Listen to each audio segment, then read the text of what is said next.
திரு சேகர் பாபு அவர்களுக்கு என்னுடைய நன்றியை தெரிவித்துக் கொள்கிறேன். இந்த நிகழ்ச்சியிலே கலந்து கொண்டிருக்கக்கூடிய நம்முடைய மேயர் பிரியா அவர்களே, சட்டமன்ற உறுப்பினர் ஜோசப் சாமுவேல் அவர்களே, மகளிர் அணியின் நிர்வாகி ராணி ரவிச்சந்திரன் அவர்களே, ரத்னா லோகேஸ்வரன் அவர்களே, ரேகா பிரியதர்ஷினி அவர்களே, கிழக்கு மாவட்ட மகளிர் அணியின் அமைப்பாளர்கள் சுதா தீனதயாளன் அவர்களே, ராஜேஸ்வரி ஸ்ரீதர் அவர்களே, மண்டல குழு தலைவர் பி கே மூர்த்தி அவர்களே, பகுதி கழகத்தின் செயலாளர்கள் ராஜகோபால் நாகராஜ் அவர்களே, மாவட்ட மகளிர் அணி நிர்வாகிகளே, வட்ட அவைத்தலைவர் ராஜேந்திரன் அவர்களே, இந்த நிகழ்ச்சியிலே கலந்து கொண்டிருக்கக்கூடிய மாணவ மாணவியரே, சகோதர சகோதரிகளே, உங்கள் அத்தனை பேருக்கும் என்னுடைய வணக்கத்தை நன்றியை தெரிவித்துக் கொள்கிறேன். இந்த நிகழ்ச்சியை ஒருங்கிணைத்து உங்களிடம் எல்லாம் கேள்விகளை தொடுத்து மிக அழகாக இந்த நிகழ்ச்சியை வடிவமைத்து தொகுத்து தந்திருக்கக்கூடிய யாழினிக்கு என்னுடைய நன்றியை தெரிவித்துக் கொள்கிறேன். இவ்வளவு சிறப்பாக இந்த நிகழ்ச்சி நடைபெறுவதற்கு காரணமாக இருக்கக்கூடிய திராவிட முன்னேற்ற கழகத்தின் அத்தனை நிர்வாகிகளுக்கும், அமைச்சருக்கும், மகளிர் அணியை சார்ந்த சகோதரிகளுக்கும் என்னுடைய நன்றியை மீண்டும் தெரிவித்துக் கொள்கிறேன். இந்த வினாடி வினா நிகழ்ச்சியே ஒரு முக்கியமான காரணத்திற்காகத்தான் நாங்கள் நடத்துகிறோம்.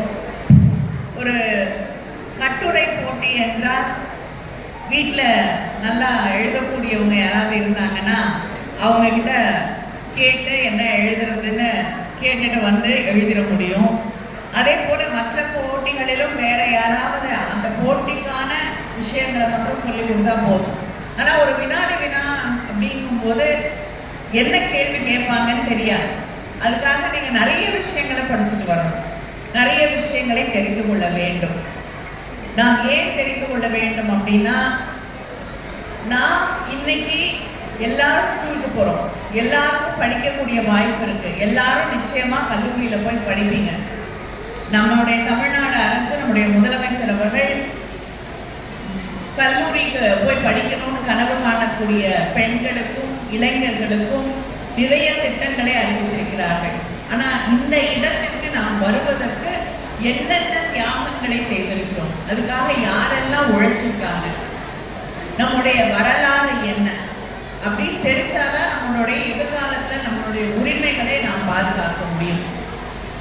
நம்ம யாரு, நம்ம என்ன கஷ்டப்பட்டு எவ்வளவு விலை கொடுத்து படிக்கக்கூடிய உரிமை, சமமாக நடத்தப்படக்கூடிய உரிமை, இதையெல்லாம் பெற்றிருக்கிறோம் அப்படின்னு நம்ம புரிஞ்சுக்கிட்டோம்னா தான் இந்த உரிமைகளை யாரும் நம்ம கிட்ட இருந்து பறிக்காமல் நாம் அதற்காக போராட முடியும். அதற்காகத்தான் தன் வாழ்நாள் முழுவதும் உழைத்த தலைவர் கலைஞர் அவர்களுடைய நூற்றாண்டிலே இந்த வினாடி வினா நிகழ்ச்சியை நடத்தி இருக்கிறோம். இந்த வினாடி வினா நிகழ்ச்சியிலே பங்கேற்றுக் கொண்ட அத்தனை மாணவ மாணவியருக்கும் 18 வயதுக்கு மேற்பட்டவர்களும் எவ்வளவு ப்ரிப்பேர் பண்ணிட்டு வந்தாங்க அப்படின்னு பார்க்கும் பொழுது ரொம்ப மகிழ்ச்சியா இருக்கு. அவங்க அத்தனை பேருக்கும் என்னுடைய வாழ்த்துக்களை தெரிவித்துக் கொள்கிறேன். அது மட்டும் இல்ல, பார்வையாளர்களாக வந்திருக்கக்கூடிய மாணவ மாணவியர் எவ்வளவு ஆர்வத்தோடு பதில் சொன்னார்கள் என்று பார்க்கும் பொழுது அதுவும் ஒரு பெரிய நம்பிக்கை தரக்கூடிய ஒன்றாக இருக்கு. மகளிர் அணியினரும் அதே ஆர்வத்தோடு பதில் சொன்னார்கள். அவங்களுக்கும் என்னுடைய வாழ்த்துக்களை தெரிவித்துக் கொள்கிறேன். நன்றி.